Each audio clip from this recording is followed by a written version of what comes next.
Hello, I'm Ray Wheeler. I'm the author of Lift, 5 Practices that Great Managers Do Consistently. I wrote this book to train managers in a company that I work for and how to be more effective in leading their teams. As it turns out, many of them had been made managers without any kind of instruction or training, and they knew nothing about how to lead people. The unfortunate thing is that if you don't have a guideline, you end up exercising anxiety and anger. They make the workplace miserable for their employees. Instead, I wanted to give a map for managers and how to create a healthy work environment and get the best out of their people.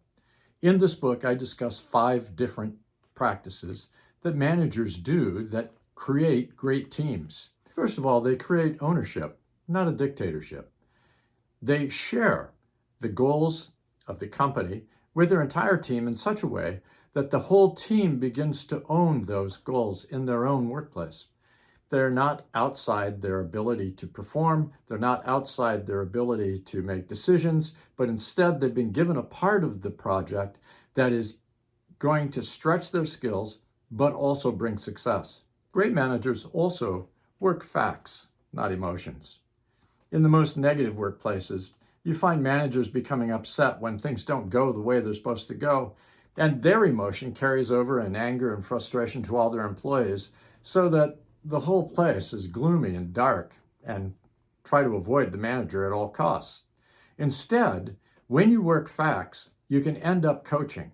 If you know how to measure the work that's being done, you can tell whether or not you're succeeding, and you can lead your team into a success that they may not have had to start with. Third, I'll show you how to know yourself and know your people.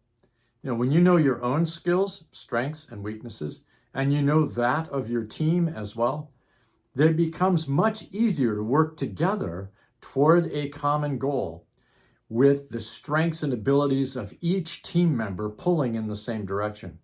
If you don't know yourself and you're unfamiliar with your own emotions, then you'll find you're being driven by emotion rather than using those emotions to give you insights into where the team needs to go next. In knowing your people and knowing yourself, I'll show you how to use feedback. Not only feedback from your team to you, but also how to give your team feedback so that they're encouraged to do the job that they're doing in a much more effective and successful way. Fourth, I'll show you how to manage activities, not results. Once you have a metric for what needs to be done, you can manage the activities that meet the end goal.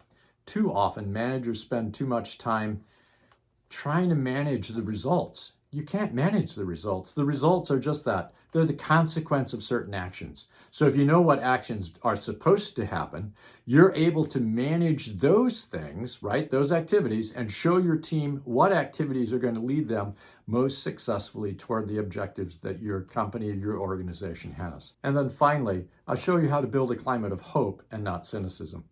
The very fact of the matter is that a large proportion and a significant percentage of your success as a manager isn't going to come through any other thing than creating a workplace where people want to be and where people feel they have permission to be themselves and to succeed in their own right. I hope you'll take a moment to check out my book, Lift. It's available on Amazon, and that you'll buy one for each of your team members. Go ahead and check it out. Thank you so much for giving me a chance to talk with you.